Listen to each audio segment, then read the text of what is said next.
చిన్నారి కిడ్నాప్ కేసును పోలీసులు ఛేదించారు. నిందితులు లక్ష్మి అప్పల స్వామిని అదుపులోకి తీసుకున్నారు. చిన్నారిని నిందితుల చెర నుండి అనకాపల్లికి తీసుకొస్తున్నట్లు పోలీసులు వెల్లడించారు. నిందితులు తొలుత చిన్నారిని గాజువాకకు తరలించినట్లు చెప్పారు. అంతేకాదు చిన్నారిని విక్రయించేందుకు ప్లాన్ చేసినట్లు విచారణలో వెల్లడైనట్లు తెలిపారు. ప్రస్తుతం నిందితులను రిమాండ్ కు తరలించామన్నారు. కాగా నిన్న అనకాపల్లిలోని లోకావారి వీధిలోని నివాసం వద్ద ఆడుకుంటుండగా చిన్నారి కిడ్నాప్ కు గురైంది. గాంధీ జంక్షన్ వద్ద ఓ మహిళతో చిన్నారి లోహిత కనిపించింది. బజార్ జంక్షన్ లో చిన్నారి లోహితతో మహిళ బస్సు ఎక్కినట్లు పోలీసులు గుర్తించారు. బాధితుల ఫిర్యాదుతో రంగంలోకి దిగిన పోలీసులు సీసీ ఫుటేజ్ ఆధారంగా చిన్నారి లోహితను కాపాడారు.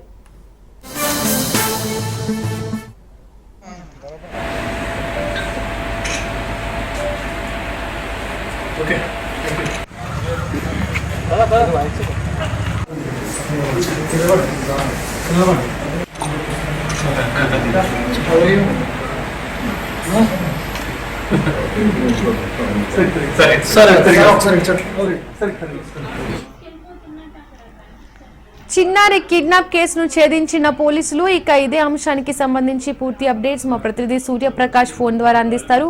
సూర్యప్రకాష్, దీపిక 4 ఏళ్ల చిన్నారి కిడ్నాప్ కేసు అయితే దాదాపు కూడా ఉమ్మడి విశాఖ జిల్లా మొత్తం కూడా ఒక్కసారిగా కలకలం రేపింది. 14వ తారీఖు సాయంత్రం 8 గంటలప్పుడు రోడ్డు పైన ఆడుకుంటున్న బాలిక అయితే కనిపించట్లేదు. పోలీసులకైతే వాళ్ళు పోలీసులకైతే సమాచారం అందించారు. ప్రస్తుతం పోలీసులకు సమాచారం అందించి స్థానికంగా ఎవరికి కూడా తెలియజేయని తల్లిదండ్రుల కోరిక మేరకు పోలీసులు కూడా ఈ యొక్క విషయాన్ని బయటకు పెట్టడం అయితే ఆలస్యం జరిగింది.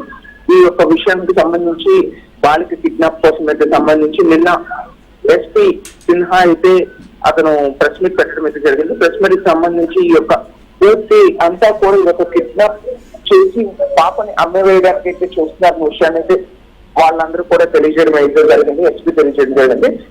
ఇదంతా ఒక ముఠాగా చేరి అనకాపల్లిలో తీసుకొచ్చిన అమ్మాయి గాజువాక ప్రాంతంలో అయితే తీసుకెళ్లి విక్రయించడానికి అయితే ప్రయత్నం చేశారన్న విషయం అయితే మనకు తెలుస్తుంది.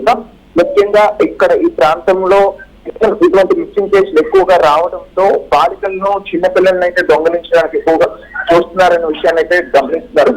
వెంటనే ఈ విషయాన్ని గమనించి టౌన్తోని లక్ష్మి అయితే ఈ యొక్క ఎక్కువగా ఇటువంటి చర్యలు చేస్తున్నారన్న విషయం పోలీసులు గమనించి ఆ సీసీ ఫుటేజ్ లో ఏదైతే వీడియో ఉందో దాన్ని ఆధారంగా టౌన్తో లక్ష్మిని అదుపులోకి తీసుకున్నారు. గాజువాక పరిధిలో అరెస్ట్ చేశారు.